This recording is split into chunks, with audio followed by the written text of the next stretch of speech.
Lucy with Rossmönster, and today I want to show you around our latest Transit 148 EL.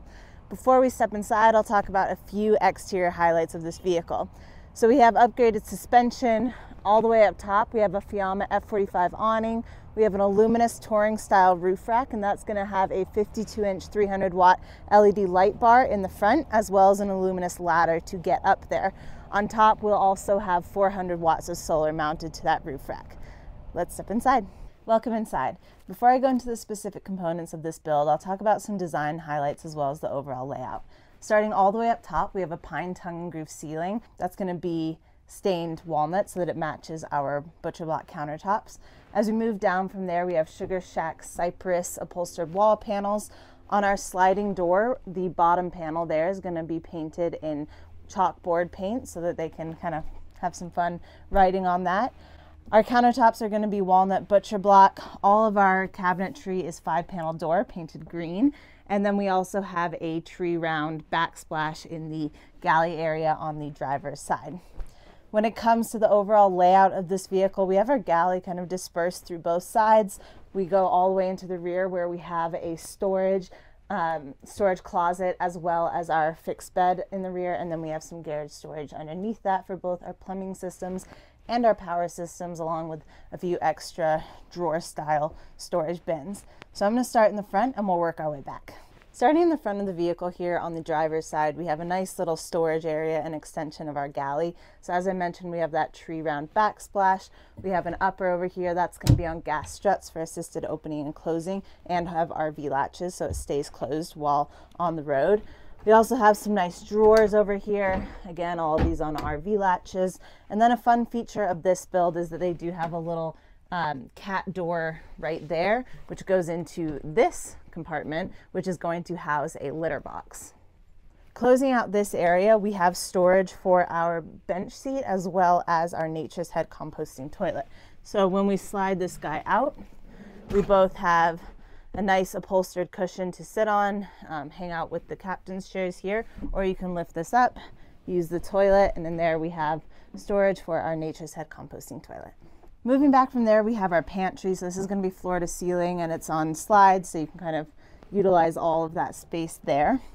Moving over to the passenger side, we have more of our galley. So with our walnut butcher block countertops, we also have a 20-inch flip-up countertop extension.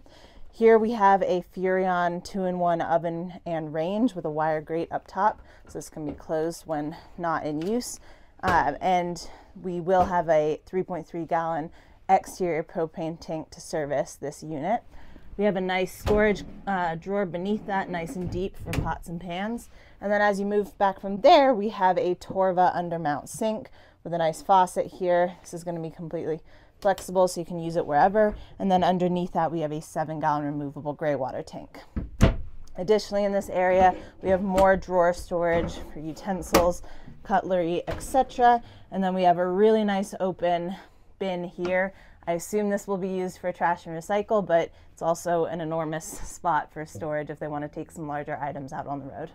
Closing out the galley, we have a Cruise 200 isotherm fridge and freezer over here. So this is going to be door style.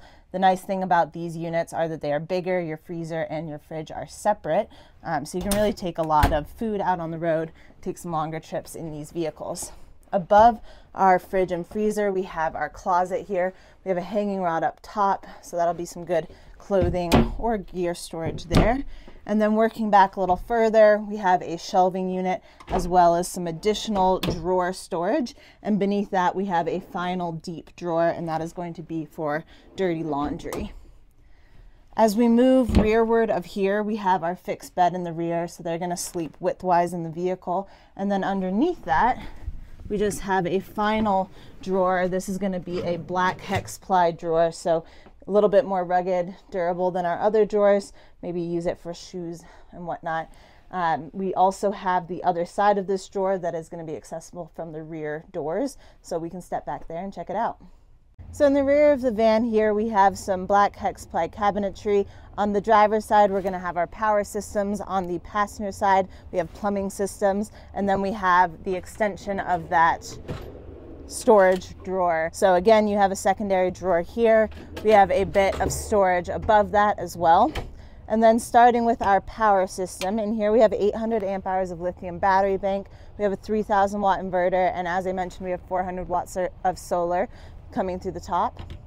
As we move over to the passenger side, we have our plumbing systems. So behind our water filtration system, we have a 20-gallon freshwater tank, and then we also have our clear source 3-stage water filtration system here. That wraps up this van. Again, I'm Lucy with Rossmönster. Thanks so much for tuning in. Be sure to give us a follow on Instagram and subscribe to our YouTube channel so you never miss a tour. And I hope you have a great rest of your day.